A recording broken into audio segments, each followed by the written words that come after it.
Hello, everyone. Welcome to our webinar at Statistics Solutions. My name is Justin D'Souza. I'm a quantitative specialist here at the company. During today's webinar, we are going to look at some general tips to speed along the quantitative methodology. A lot of these tips will apply to other methodologies, qualitative studies, and different designs. Some of them are just very general tips to help you get through more efficiently. But then we'll dive into more methodology specifics as we get further into the presentation. My colleague Sierra is putting some hyperlinks in the chat box for scheduling consultations and checking out our resources and prior webinars. If you have any questions, you can type them into the chat box or the Q&A box. And at the end of the session, we'll be doing a Q&A session. All right, so let's dive in. First, I'll give an overview of what we provide at our company in terms of services. Then we'll look at some ways to speed up the methodology and the review process from your committee. And then we'll conclude with a summary and a Q&A session. Okay, on this slide, you can see all the different parts of the dissertation journey that we assist with. Our company has literature review specialists as well as methodologists, both quantitative and qualitative. So pretty much no matter what design you're using, mixed methods, quantitative, qualitative, experimental designs, correlational designs, we can assist you. We can help frame your purpose and problem statement. We can help find a gap in the literature for you. We assist with committee feedback. So if you're stumbling or you're struggling with the committee feedback and you're going through many iterations, it might be time to look for assistance. So, we help with the proposal chapters, intro through the methodology. And then with hosting a survey, we can actually host a survey for you on SurveyMonkey and provide you with the data collection responses. And then wrapping up the dissertation, we can actually present an APA write-up for your results if you just send us your data and your research questions and your school's template for results. And then we assist with the discussion, PowerPoints for defense. We can do mock presentations with you. And then journal publications once you're done with the dissertation. So if you have any questions about the services, you can give us a call at 727-442-4290, or you can use the hyperlinks that Sierra inputted into the chat box. All right, so first we'll look at planning and establishing goals and discussing with your committee. So the first thing I say before you even dive into your chapters is identify your ultimate goals for the dissertation. Are you trying to make a significant breakthrough in your field or industry, or are you trying to complete the dissertation or thesis as quickly as possible?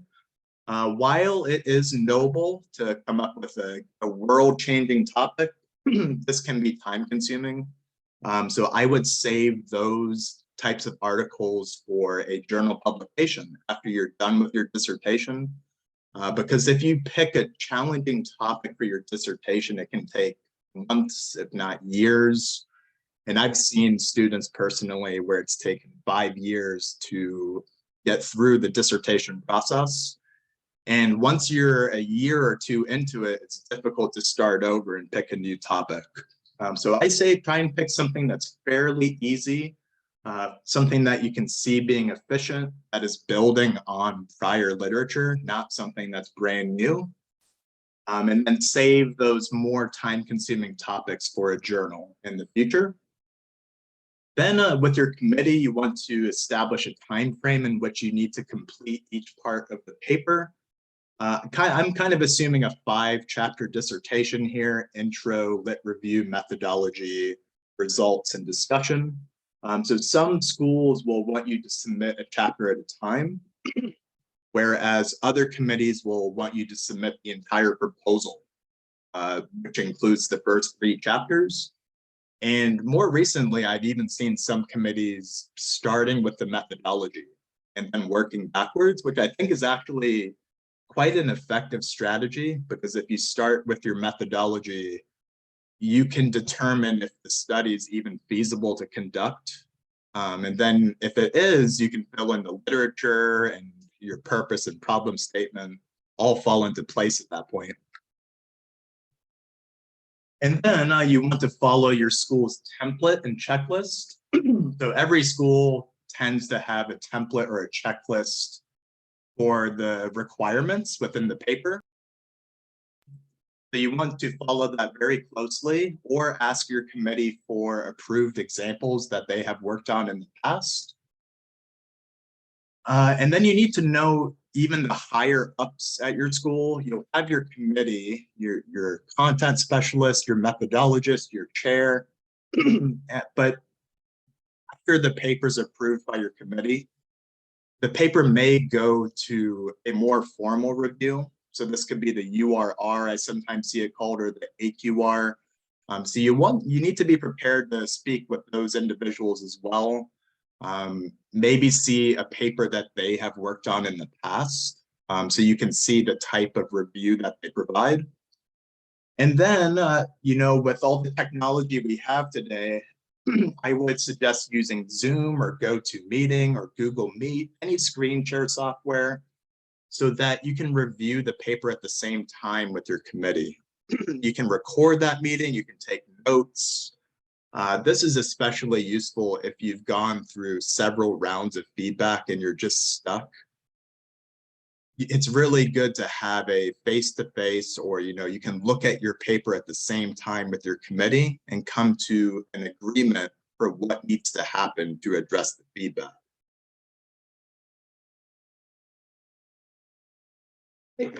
Those were more general suggestions. As we dive into the methodology, and more specifically a quantitative methodology, if you're at the very beginning near topic development, I would aim to create research questions that have at least 3 variables of interest. That's kind of the golden number for a methodology or for a dissertation, is you have at least 3 variables of interest. Allows you to create 2 research questions. So you need to establish fairly early on, what is your design? Are you looking at associations or predictive relationships, or are you looking at differences? Are you comparing variables between groups? So you can see some sample questions here. And last week, I actually did a webinar on creating research questions. So I go into this more in depth, but you need to identify your independent and your dependent variables for each question. And you can check out the link right here. This link right here was done several months ago. I did another presentation, but you can check that out as well. In terms of the data collection plan, I would recommend using a survey approach, or use a archival data approach, also called a secondary data approach. Try not to use both approaches in one study. It's difficult to overlap a survey with secondary data that already exists. The way I see that done most frequently is with looking at test scores for students. You might use actual GPA or letter grades in a class, but then you're going to give them a survey as well. It's very challenging to merge surveys with existing data. So try to keep those components separate. And I've defined what a survey and archival data are here. Surveys are typically self-report surveys. Many of them follow Likert scale formats, from strongly agree to strongly disagree.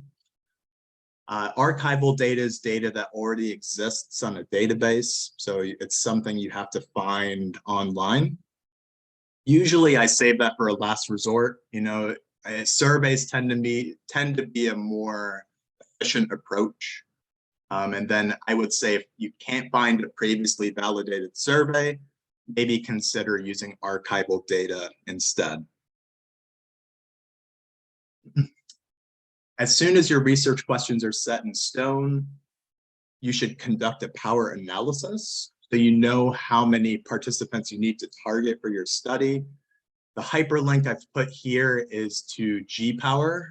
So let me open this. G-Power is a free software in which you can run a power analysis. This is the website, and if you scroll down to this download section, you can download G-Power for free onto your Windows or Mac. And this is what it looks like.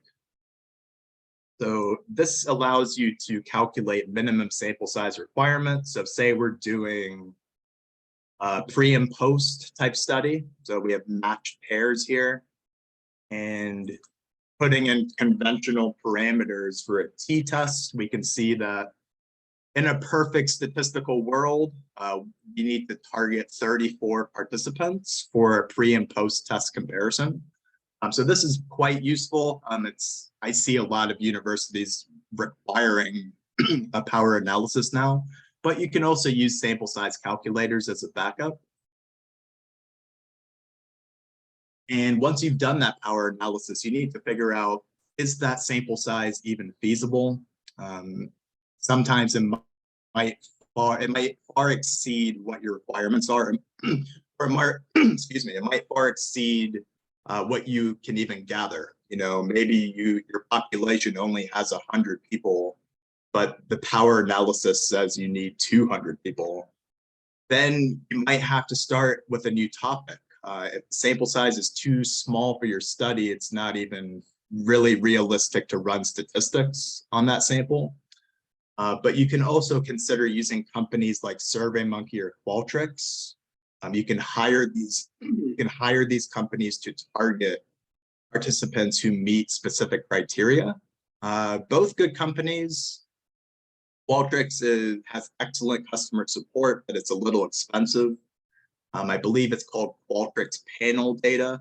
So you can give them very specific criteria, saying I want to target teachers in the Northeast United States who have 3 years of experience. They can target those participants for you, and then they will charge per response.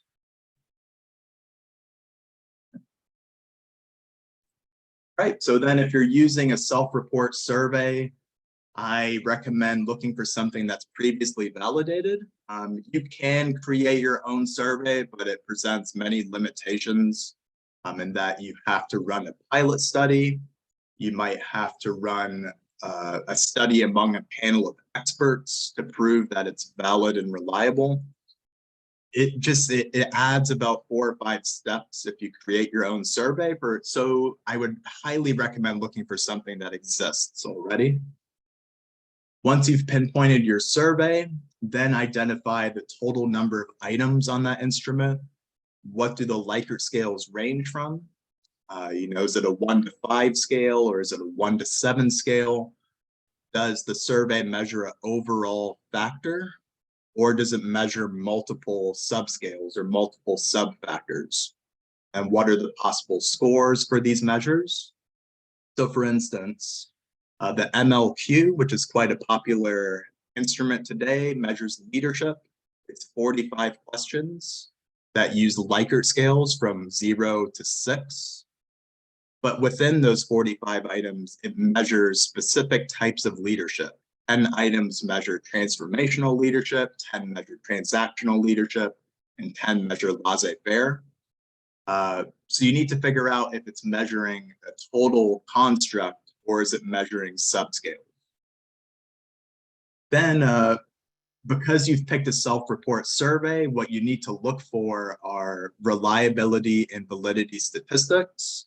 You need to prove that this instrument is reliable and valid. We can trust using this instrument for the study because it's been used in the past. So for Cronbach Alpha, which is a little dated now, I will admit, but a lot of universities still follow or adhere to reporting Cronbach Alpha. So that's a common statistic for reliability, and you want to look for values greater than 0.7. Whereas for validity, you'll want to look for EFA and CFA results. So if you just go on Google, type the name of your instrument, and put EFA or CFA at the end, you should see some different web searches for reliability and validity for that tool. If not, then you might want to email or contact the authors directly of that instrument and see if they can share any reliability or validity information with you. And if you're using archival data, reliability and validity is a little more tricky because there's often not Cronbach alpha measurements and complex validity checks. Instead, you need to prove that the data have been verified for accuracy. You need to provide some information that says, we can trust that this archival data are accurate. Okay, and then you go into your data analysis plan. This is usually a pretty big section in the methodology where you discuss extracting your data and then uploading it into a specific software and crunching the numbers. The most common softwares are SPSS and SAS and Stata. We have our own company software, Intellectus Statistics, which it mirrors SPSS, but it provides an APA write-up for you. It's pretty cool. It will save you a ton of time and it's quite cost efficient. And then in the methodology, you also discuss the handling of missing data. There's many ways to handle missing data. You can replace with the average or the median. You can also use more complex techniques like imputation. So you'll want to figure out with your committee, how do they want you to deal with missing data? Every committee is different. Then you will discuss looking at demographics, giving frequencies and percentages for your demographics, gender, age, ethnicity, things like that. And then summarizing your variables of interest. So that can be done, again, with frequencies or percentages, or it can be done with means and standard deviations. Then you go research question by research question, and you're going to address what is the particular analysis we're going to use to address these questions. So if you're using inferential analyses, you have to identify what is your independent variable, what's your dependent variable, what statistical assumptions do we need to verify before running this test? There are things like normality and homogeneity of variance and linearity. So you need to discuss how you're going to verify assumptions. Then discuss the hypothetical process for interpreting those findings. And a common website you can use today is Statistics Layered. If you go to Statistics Layered, and let's just put in a random test here, independent t-test. So have a test in mind, regression, t-tests, ANOVAs, whatever it is, and just put Statistics Layered. Then you can read all about these tests, how they need to be set up, what is the independent and dependent variable, and how to run it in SPSS. So this is quite a great website. It even goes through assumptions one by one. What are the primary assumptions we need to check before we run this test? So things like outliers and normality and homogeneity of variance. It goes into a great level of detail about each of these things. And then it illustrates how to run it in SPSS. So I use this website all the time. I see a lot of universities using it as well. Okay, so in summary, the first thing is maintaining consistent communication with your committee. Know when they want you to submit things. If it's weekly, if it's monthly, I recommend doing frequent check-ins with your committee. Have a Zoom meeting with them once every week or once every 2 weeks. Then follow your school's template and guidelines. Ask for approved examples from your school so you can model your own paper after those examples. Aim for at least 3 variables of interest so you can develop at least 2 research questions. Select either a survey approach or archival data approach. Don't use both if that's possible. And then you'll want to run a power analysis to figure out the minimum sample size requirement. And if the sample is not feasible to collect, number 1, you can either reframe your topic So you can gather more participants, or you can use SurveyMonkey or Qualtrics to find prospective participants. And then if you're using a self-report survey, pinpoint all the variables of interest, the scoring instructions for those surveys, reliability and validity information. What does the Likert scale range from? Does it measure subscales or an overall factor? And then have a plan for analysis once you've developed your research questions. So you can pinpoint as soon as possible, are we running regressions? Are we doing ANOVAs or t-tests? Like I mentioned earlier, I think it is advisable to jump into the methodology as soon as possible, like even ahead of the lit review, because then everything will fall into place. Once your methods are set in stone, you can work backwards and fill in all the gaps. Okay, so one other thing I'll suggest is building a table in your methodology. So if you build a table of all the variables of interest, we'll just do a simple example here. But this one table can structure your entire data analysis plan. Okay, so you can have your variable here, your variable name. You can say what research question it applies to. You can put the level of measurement. Actually, we'll put that later on. You can say if it's independent or dependent. Then you can say level of measurement. And then you can say possible values. Okay, so say we're just a hypothetical research question. Are there significant differences in job satisfaction between males and females? It's a simple research question. So you could fill this out. You could say, hey, gender is my independent variable. This is for research question 1. The level of measurement for gender is nominal. So you can have nominal, ordinal, or continuous. Because gender is categorical, it's nominal. Then possible values are males and females. And then we have job satisfaction. So job satisfaction, also for research question 1, this is a dependent variable. We can assume it's continuous if you're using a Likert scale survey, and say you average all 10 items on this questionnaire, so possible values will range from 1 to 5. Something like this, this is very good for your committee too, because it visualizes all the variables of interest and they can kind of see how they relate to one another. So I would recommend putting that in the methods as well. So if we have any questions, you can type them into the chat box or the Q&A box. And we'll send everyone a copy of the PowerPoint and the webinar. Do you have any questions about quantitative methods?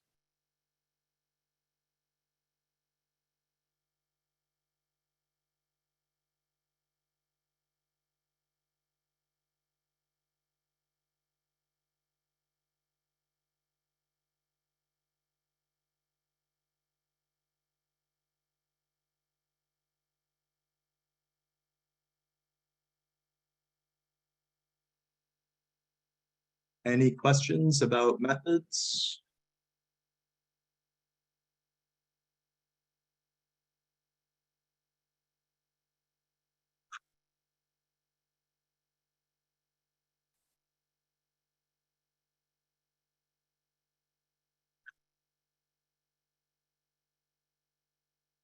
All right, well, very good. Thanks for joining, everyone. So we just did receive a question. All right, here we go. Let me copy and paste this into a Word document.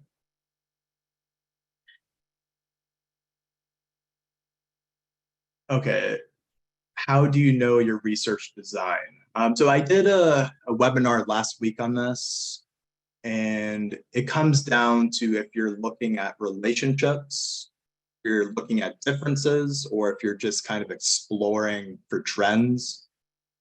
I can open up that PowerPoint briefly here just to summarize it, but that's a good question.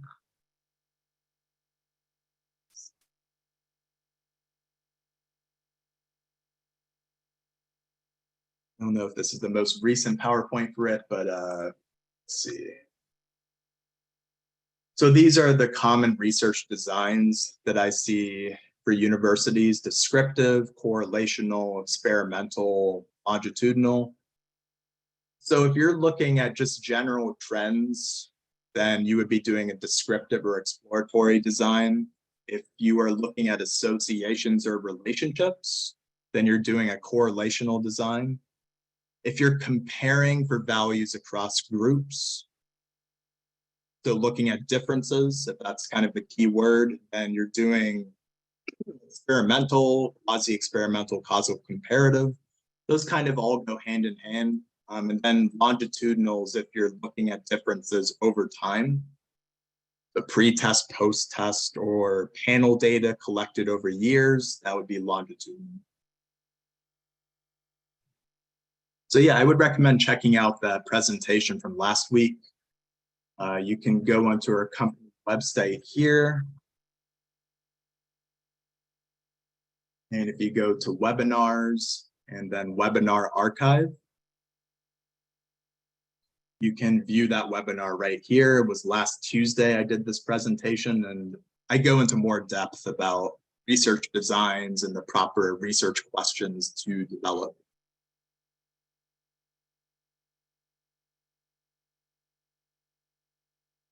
All right.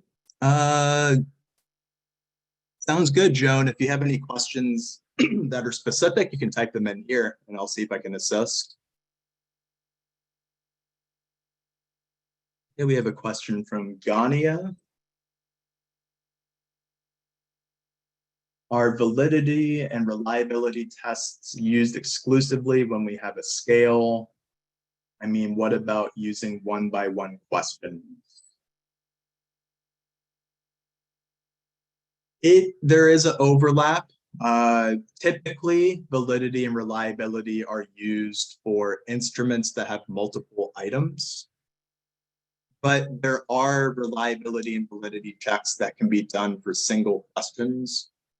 But when you're reporting in your methodology, you most likely need to look for the scale.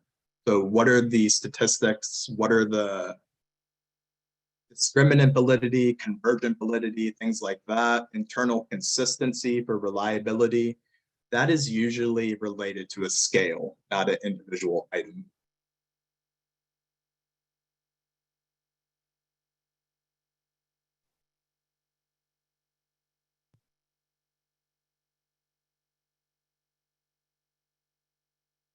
All right, some good questions. Do we have any additional questions?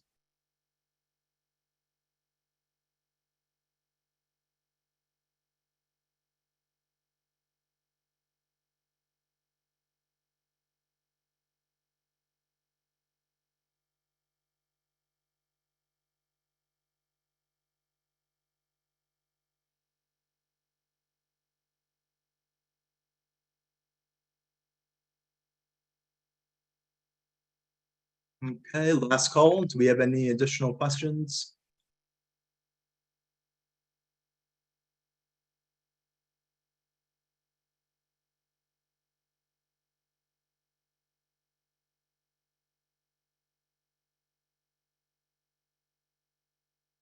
All right, thanks for joining, everyone. Come join us again if you have any questions about the services we provide, and we look forward to you joining our future webinars. Have a great evening. Take care.